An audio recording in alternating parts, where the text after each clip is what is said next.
A'udzu billahi minasyaitonir rajim. Bismillahirrahmanirrahim. Assalamualaikum warahmatullahi wabarakatuh. Kembali lagi bersama Mang Sukir di channel Sampul Hitam. Dan untuk cerita kali ini masih melanjutkan cerita yang sebelumnya, Serumah dengan Mayat Hidup. Cerita ini ditulis oleh Zulfia Syah. Dan tak usah berlama-lama, mari kita ke ceritanya. Selamat mendengarkan. Mas Ojan melirikku. Aku tak peduli. Sekarang, bagaimana caranya agar aku bisa mencabut konde yang mereka kenakan? Juga mencari benda-benda atau jimat yang bisa menahan kematian mereka. Kata Mak Tasimah, jika benda-benda itu bisa kusingkirkan dari mereka, nanti akan tampak apakah mereka masih hidup atau sebenarnya sudah mati. Ada persiapan yang kurang sepertinya. Rati tampak turun dari panggung menuju ke belakang. Aku penasaran apa yang akan ia lakukan. Ketika Mas Jasin sibuk mengisi kekosongan panggung dengan berbicara di depan penonton, aku segera turun panggung menyusul Rati. Rati masuk rumah dan sibuk menekan-nekan ubun-ubunnya. Ia tampak kesal ketika berulang kali yang ditekan tak sepenuhnya tertancap. Dari balik pintu, aku bisa melihat tusuk konde berwarna tembaga berada di atas kepala Rati. Tak salah lagi, tusuk konde yang menjadi rahasia keluarga ini. Suara Mbah Jasin berdehen tepat di belakangku. Terang saja aku terperanjat, dan Mas Jasin tahu itu. Buktinya, ia malah tersenyum mengejek saat aku menoleh. Kamu mencari Pak D? Aku bingung. Tuh di sana, nanti juga ketemu. Ayo kembali ke sana. Apa kamu ndak mau lihat penampilan Rati? Iya, mau. Segera aku mengangguk. Cepat-cepat aku kembali ke panggung untuk menghindar kata-kata Mas Jasin selanjutnya. Sampai di sana, aku duduk di dekat Mas Ojan. Sementara penonton sedang asik menikmati kudapan dan minuman hangat. Para pemain gamelan sementara masih istirahat dengan menikmati kudapan juga. Kulirik penutup alat musiknya tergeletak di samping panggung. Mas, tutup kain itu. Tunjukku pada Mas Ojan. Mas Ojan melihat dan ia mengangguk. Iya, kain batik yang dibuat penutup alat musik yang kita lihat di bus. Berarti benar, alat musik tradisional yang di bus itu adalah alat musik yang mereka mainkan sekarang. Apa jangan-jangan pemain gamelan juga berasal dari penumpang bus itu? Tiba-tiba terdengar bunyi kepakan kelelawar hinggap di suatu tempat. Kulihat sekeliling. Rupanya seekor kelelawar besar hinggap sebentar di pohon mangga, di mana di bawahnya berjajar kuali dan alat masak lainnya berisi masakan. Hanya sesaat, kemudian kelelawar terbang ke belakang. Belum usai rasa terkejutku, aku kembali dikejutkan suara benda menimpa air dengan keras, sama seperti yang kulihat tempo hari di sumur belakang. Tak sampai di situ, selanjutnya aku dikejutkan dengan robohnya tiang bambu penyangga lampu Petromax. Lampunya jatuh dan menimbulkan ledakan kecil. Perhatian penonton terarah ke sana, tapi mereka tetap diam di tempat. Mungkin menunggu tuan rumah akan membereskannya. Kuperhatikan sekeliling. Tak ada Mas Jasin, Rati dan Mbak Lasmi. Kemana mereka? Mas Ojan, panggilku saat kusadari Mas Ojan tak ada juga di panggung. Lekas aku turun dan berbelok ke belakang panggung. Lalu masuklah aku ke dalam rumah. Mas, panggilku pelan. Rumah kosong. Tak terdengar adanya orang di dalam. Aku terus berjalan ke belakang. Sampai di pintu dapur menuju ke sumur, aku terhenti. Tanpa di kegelapan, Mas Ojan berjalan pelan-pelan di dekat sumur. Tiba-tiba timba berisi air terjatuh ke dalam sumur dengan sendirinya. Mas Ojan terperanjat seperti halnya aku. Di belakangnya aku melangkah pelan. Aku ingin memanggilnya sejak dari jarak jauh. Tapi takut Mas Ojan sedang memperhatikan sesuatu secara diam-diam. Ketika kakiku tak sengaja menginjak daun jati kering yang menimbulkan suara, Mas Ojan sontak menoleh ke belakang. "Rosa," pekiknya sambil mengelus-ngelus dada. Mulutku baru terbuka saat hendak berucap, tapi Mas Ojan memberi isyarat agar aku diam. Tangannya menunjuk ke arah pohon sirih yang berada di antara rimbunan pohon lain. Tangannya menunjuk ke arah pohon sirih yang berada di antara rimbunan pohon lain. Pasti ada sesuatu di balik rimbunan itu. Aku sudah curiga sejak pertama kali melihat kelelawar hinggap di daun sirih. Juga saat melihat salah satu rumpun dedaunan bergerak seperti baru saja dilewati seseorang. Balasmi pernah keluar dari sana. Saat kutanya, dia menjawab habis bertemu tetangga yang minta daun bidara. Antara tak sabar dan takut, aku ikut mengendap-ngendap di belakang Mas Ojan. Pohon-pohon berjejer di belakang sumur sebagai pagar alami. Hampir sekeliling rumah ini dibatasi dengan pepohonan pagar seperti pohon warawiri, pohon sirih yang menempel di pohon sirsak, juga ada pohon katup. Semuanya berdaun lebat. Semakin dekat, suara-suara pelan terdengar di luar batas pepohonan. Mula-mula hanya pembicaraan yang saling saut satu sama lain. Lalu ada bentakan, ada tangisan. Sebenarnya ada apa di sana? "Sudahi saja ambisi kalian. Yang benar-benar hidup saja masih akan mati. Apalagi yang sudah mati."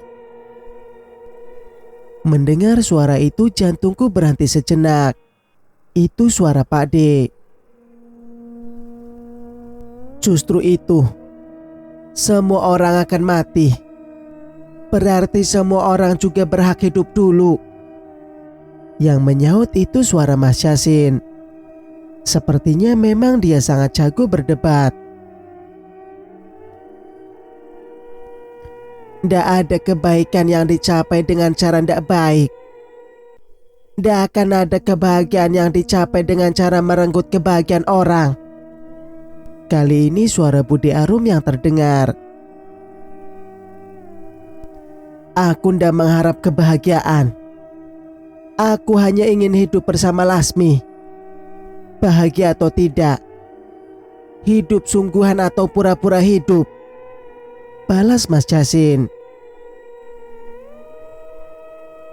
"Nanti kalian akan menyesal." Pade tak henti memperingatkan. "Kami belajar dari Bapak." "Yasin," bentak Pade. "Maaf Pak, lagi pula Bapak yang mengajak mereka datang kemari. Dalam hati aku tidak setuju. Aku takut Lasmi akan melupakanku karena Ojan.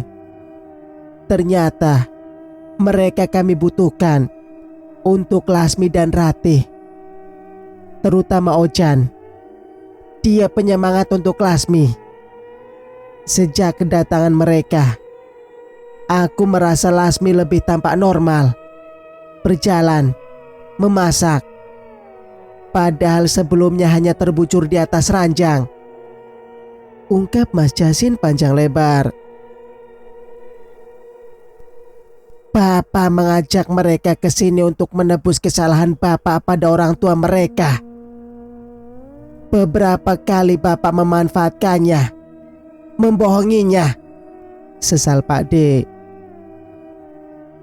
"Ingatlah, mereka itu saudara kalian," Bude menimpali dengan memelas. "Aku ingat Bu. Karena itulah Darah si perawan sangat tepat untuk Lasmi, balas Mas Yasin. Lalu Ojan, tanya Bude Arum. Aku juga ndak akan melepaskannya. Dia juga tumbal untuk perasaanku yang tertahan selama ini. Dia telah mengambil hati Lasmi dariku. Suara Mas Yasin terdengar sendu. Selalu ada cemburu setiap kali menyebut nama Mas Ojan. Sekarang, Bapak tanya padamu, Lasmi. Kalau kamu tetap hidup, untuk siapakah hidupmu itu? Tanya Pak D. Lama suara Mbak Lasmi tak segera terdengar. Tapi kemudian ia pun menjawab. Hidupku untuk suamiku, hatiku untuknya. Hening seketika. Kalau begitu, akan kuhabisi saja dia sekarang juga, pekik Mas Yasin marah. Ojan, teriak Mas Yasin sambil berjalan cepat. Terdengar langkahnya menginjak di daunan kering. Pantas saja beberapa keanehan sering kulihat di sekitar sumur. Rupanya di sana mereka mengadakan pertemuan rahasia. Sadar Mas Yasin akan lewat di antara pohon bidara dan pohon sirih. Aku dan Mas Ojan berlari secepat mungkin meninggalkan tempat itu. Derap kaki Mas Yasin terdengar panjang-panjang. Kami lebih memilih lewat samping rumah, searah dengan jalur ke kamar mandi. Karena memang letak kamar mandinya di luar. Di belakang kamar mandi kami bersembunyi. Langkah kaki Mas Yasin tak lagi terdengar. Mungkin dia lewat dalam. Di tembok belakang kamar mandi kami bersandar agar tak menimbulkan bayangan. Di sana tumbuh pohon keladi liar, talas, juga daun pandan. Aroma pandan sesekali tercium ketika angin berhembus. Bau bangkai, bisik Mas Ojan sepelan mungkin. Pandan, bukan bangkai, sangkalku. Ini bau bangkai, tegasnya yakin. Bagaimana bisa penciuman kami bisa jauh berbeda? Antara wangi dan busuk seharusnya bisa dibedakan. Tiupan angin menggerakkan dedaunan. Tetesan air yang menempel di daun keladi jadi tumpah. Tiba-tiba angin membawa bau aneh. Ya, ini bau busuk. Bau bangkai seperti yang dikatakan Mas Ojan. Semakin lama baunya semakin menyebar. Hingga aku dan Mas Ojan tak perlu memperdebatkan lagi bau apa yang kami cium. Ini jelas bau bangkai yang tak jauh dari tempat kami sekarang. Kompak kami menutup hidung dengan tangan. Lama-kelamaan kami tak tahan. Ingin pergi belum berani. Saat angin kembali menumpahkan air yang menempel di daun keladi, kulihat jatuhnya air ke tanah.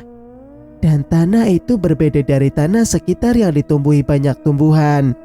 Hanya di sana yang tanahnya tampak gembur dan tak ditumbuhi apapun.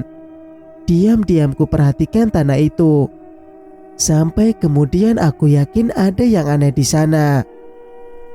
Perlahan aku berjalan jongkok menuju tanah mencurigakan itu.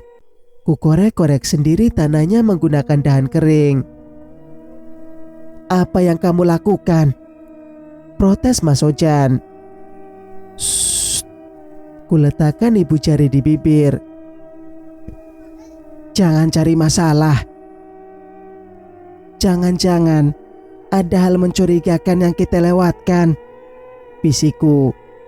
Hanya sebentar mengorek tanah. Tampaklah bangkai ayam berbulu hitam. Hanya bangkai ayam. Kita tahu kan, pandemi ini sampai menewaskan binatang ternak penduduk. Karena mereka nggak lagi dapat perlakuan layak. Mas Ojan masih berusaha mencari sebab lain.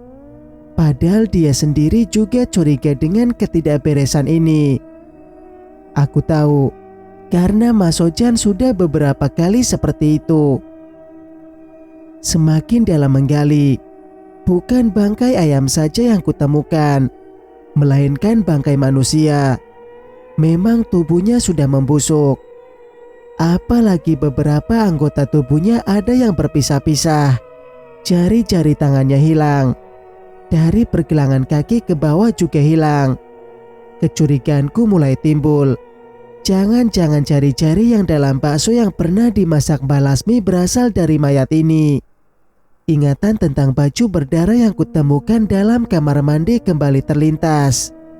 Jika ada darah segar seperti itu, berarti daging dan tulang yang dimasak Mbak Lasmi bukan mengambil dari manusia yang sudah menjadi mayat, melainkan memang sengaja membunuh yang hidup, untuk kemudian diambil bagian mana yang disuka.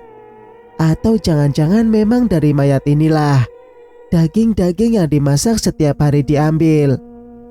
Ya, aku yakin sekarang orang ini disembelih, bukan mati sendiri. Aku pernah mendengar suara lengguhan panjang, seperti sapi yang digorok lehernya. Aku mendengar saat ke kamar mandi. Aku tahu pelakunya, Mas Yasin. Pasti Mas Yasin. Pantas saja saat kutemukan baju berlumuran darah di kamar mandi, Mas Yasin langsung mengambilnya. Mbak Lasmi menciumi darah pada baju itu penuh nafsu. Mungkinkah Mas Yasin menyembelih orang ini untuk memenuhi kebutuhan Mbak Lasmi? Oh, aku rasa bukan cuma Mbak Lasmi, tapi juga Rati dan bayi mayat. Beberapa kali kupergoki Rati makan daging aneh. Bayi mayat pernah kupergoki sedang dicekoki darah. Mataku menyapu ke sekitar dengan cepat, mencari-cari apa saja untuk membungkus bangkai manusia di depanku. Untunglah ada kantong plastik berukuran besar yang mungkin terbawa angin mengingat belakang kamar mandi ini dekat dengan pembuangan sampah. "Apa yang kamu lakukan?" tanya Mas Ojan heran bercampur kesal. "Untuk dijadikan bukti." "Ros, di sini nggak ada polisi." "Bukan polisi, tapi pada Mas Yasin." Mas Ojan mendengus kesal. Tak ada waktu berdebat. Aku bergerak cepat memasukkan bangkai manusia ke dalam kantong plastik. "Kita kembali ke sana," ajak Mas Ojan. Aku setuju. Sementara aku lebih aman jika berkumpul dengan mereka daripada hanya bertemu dengan Mas Yasin di tempat sepi. "Sampai kapan kita di rumah ini?" Aku kembali cemas. Mas Ojan hanya menoleh tanpa menjawab. "Mas, kalau nanti aku mati, Mas jangan pernah menikah sama Mbak Lasmi. Apapun kondisinya, dia itu..." Tiba-tiba saja aku cemas. Tinggal beberapa jam lagi. Kalau sampai kali ini kami tak berhasil keluar desa, tamatlah riwayat kami. "Oke, apakah kamu punya pikiran akan menikah dengan Mas Yasin jika ternyata Lasmi sudah meninggal?" Pertanyaan Mas Ojan membuatku geli sekaligus ngeri. "Ih, amit-amit," aku menjawab sambil meludah. "Makanya, jangan berpikir yang aneh-aneh dulu. Sekarang pikirkan, gimana caranya agar kita bisa selamat." "Apakah masih bisa?" Aku sedikit putus asa. "Kita sudah berhasil keluar desa tapi masih kembali lagi ke sini. Itu artinya..." Kalimatku menggantung mengingat kematian yang benar-benar dekat di belakang punggung kami. "Itu kata Mas Yasin. Bukankah dia nggak bisa dipercaya?" balas Mas Ojan. "Untuk beberapa hal dia banyak benarnya," ujarku. Aku menjatuhkan kantong plastik berisi bangkai manusia ke tanah. Rasanya percuma. Di depan sana mereka sudah siap menikmati darah kami. Daripada mati konyol dan dijadikan pertunjukan, Rasanya aku memilih mati diam-diam saja di tempat sepi ini. Apa yang kamu pikirkan? Kakek Sabir yang menyuruh kita kembali ke sini. Nalurinya yang meminta, bukan ambisinya. Ucap Mas Ojan membuatku berpikir kembali. Benar juga ucapannya. Sayangnya, Mas Ojan lupa doa pemberiannya. Sesalku. Mas Ojan diam sejenak.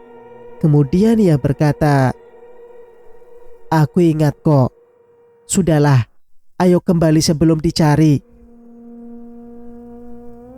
Perkataannya tidak meyakinkan.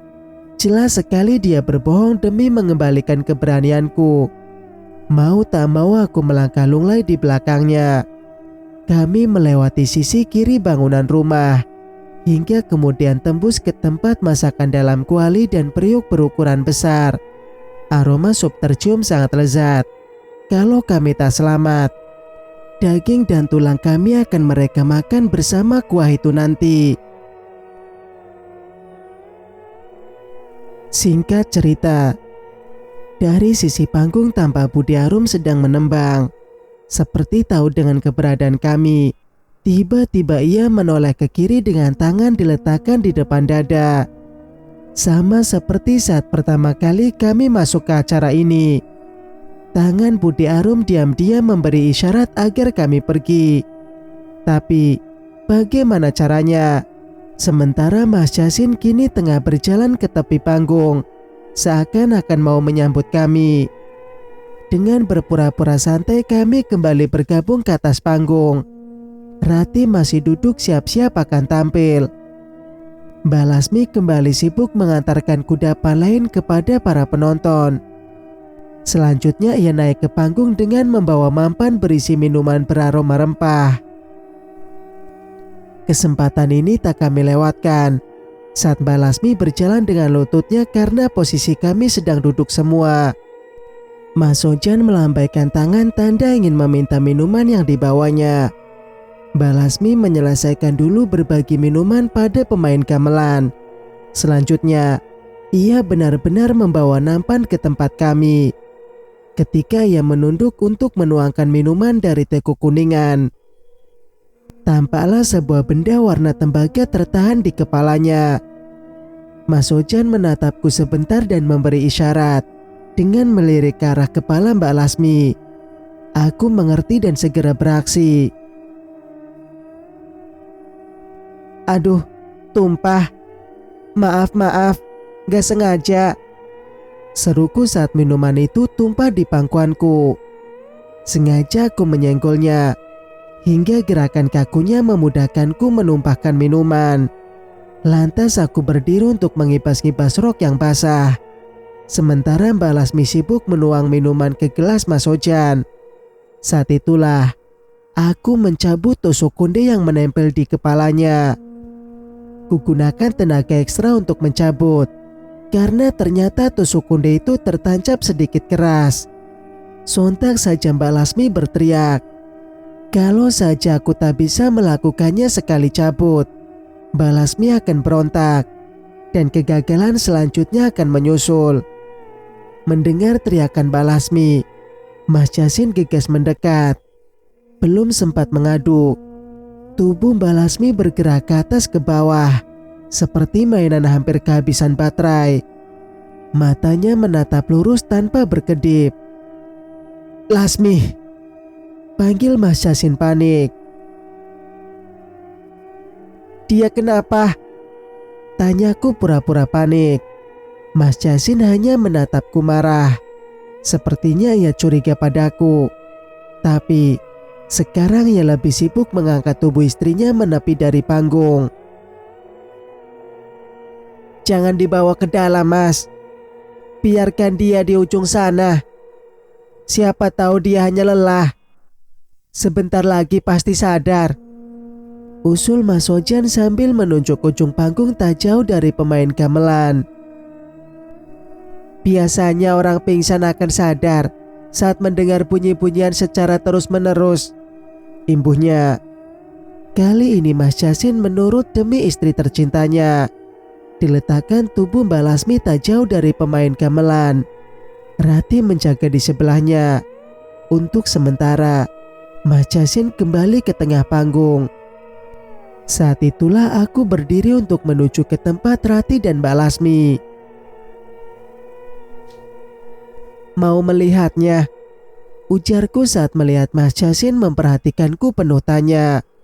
Sampai di ujung panggung, kulihat Mbak Lasmi masih seperti tadi. Matanya menatap lurus tanpa berkedip. Tubuhnya kaku tak bergerak. Rati hanya duduk sambil bersandar ke tiang panggung. Pakaian tarinya menyulitkannya untuk bergerak. "Apakah Mbak Lasmi sudah sadar?" Masih dalam posisi berdiri, aku bertanya pada Rati. Rati menggeleng pelan. Aku bergeser lebih dekat pada Rati. Meski dari posisi berdiri seperti ini, benda yang kucari di kepalanya tak langsung tampak. Kepalanya memakai jamang yang melingkar dari puncak dahi hingga pelipis. Rambutnya disanggul susun tinggi. Hingga butuh waktu beberapa saat untuk memastikan tusuk konde yang harus kucabut. Dari jauh, Mas Ojan mengangguk sebagai isyarat agar aku segera melaksanakannya. Setelah menelisik dengan seksama dan yakin bahwa itu benda yang harus kucabut, aku mengangkat tangan mendekati kepala Ratih. "Kamu cantik sekali, Ratih. Kamu pantas menggunakan pakaian begitu. Dulu kamu pernah bercerita kalau kamu paling suka saat mendapat undangan menari ke pendopo." Kenangku, pujianku pada Rati memang nyata. Rati memang cantik. Sebagai sepupunya aku pernah berharap disebut mirip dengannya. Mirip saja. Dengan begitu, setidaknya kecantikanku diakui. Rati menatap ke atas, ke arahku. Senyumnya tersungging sedikit, hampir tak terlihat.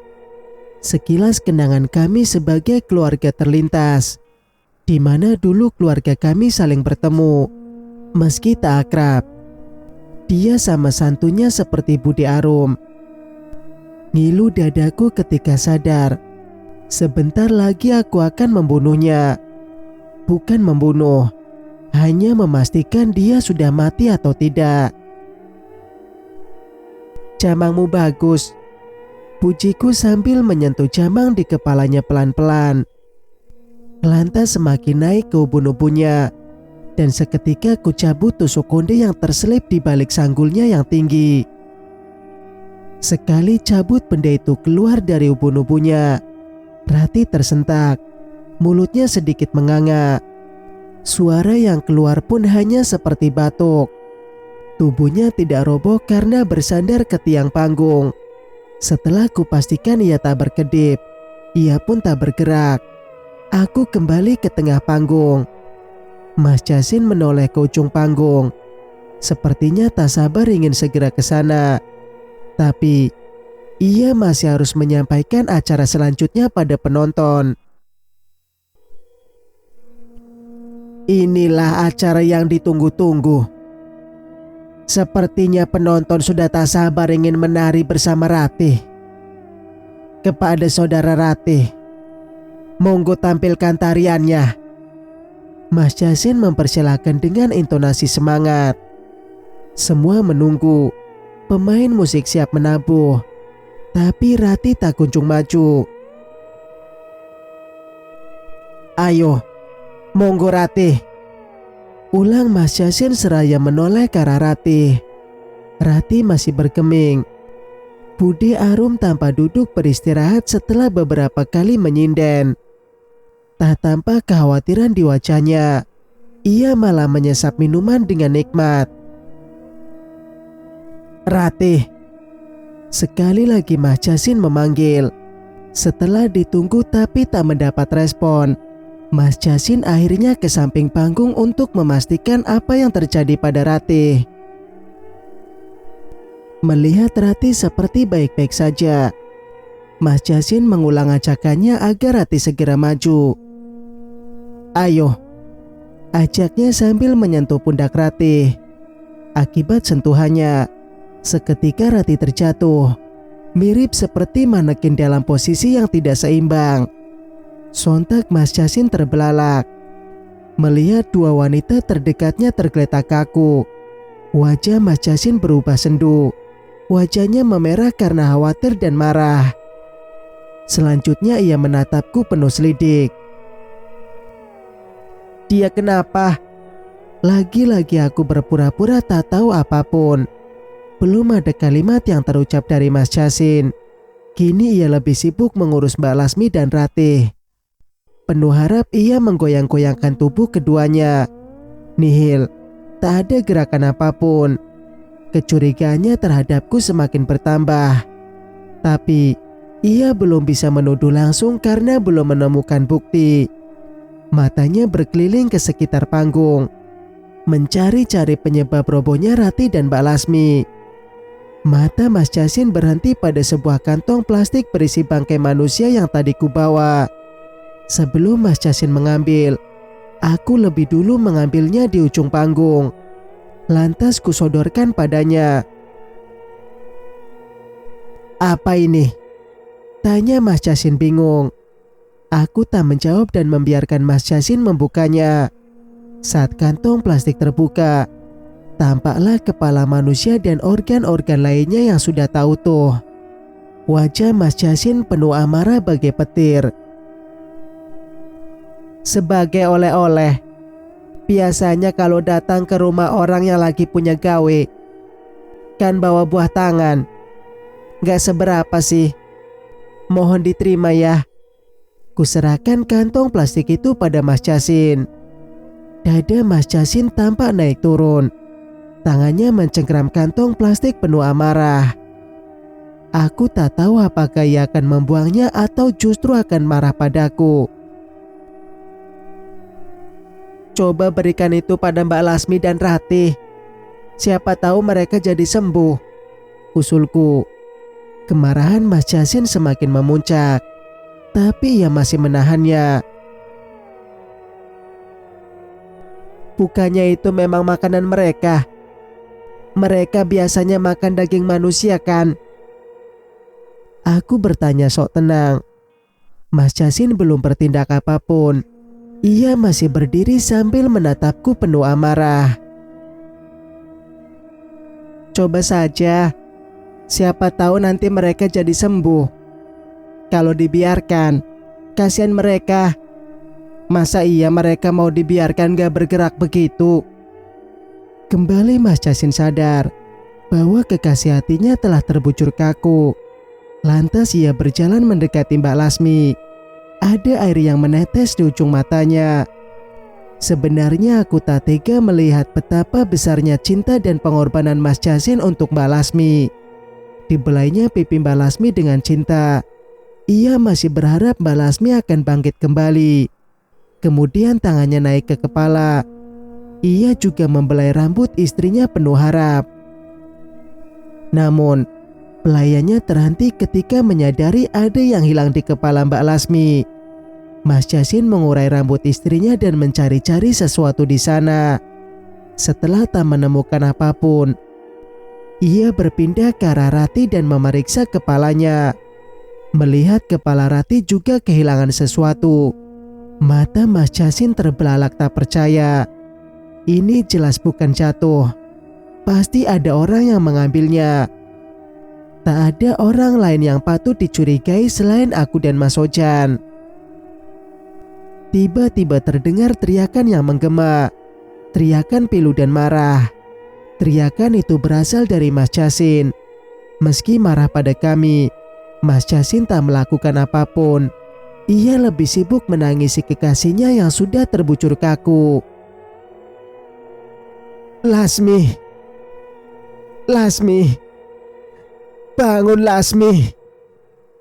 Rintih Mas Yasin sambil terus menepuk-nepuk pipi Mbak Lasmi. Baru kusadari sekarang, ternyata Mbak Lasmi dan Ratih hanya serupa manekin atau serupa boneka yang setelah kehabisan baterai akan diam, tak bergerak. Aku maju ke arah mereka dan memberikan sesuatu pada Mas Jasin.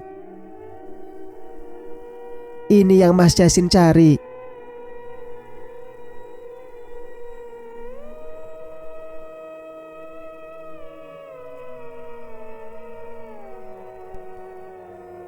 Cerita pun bersambung.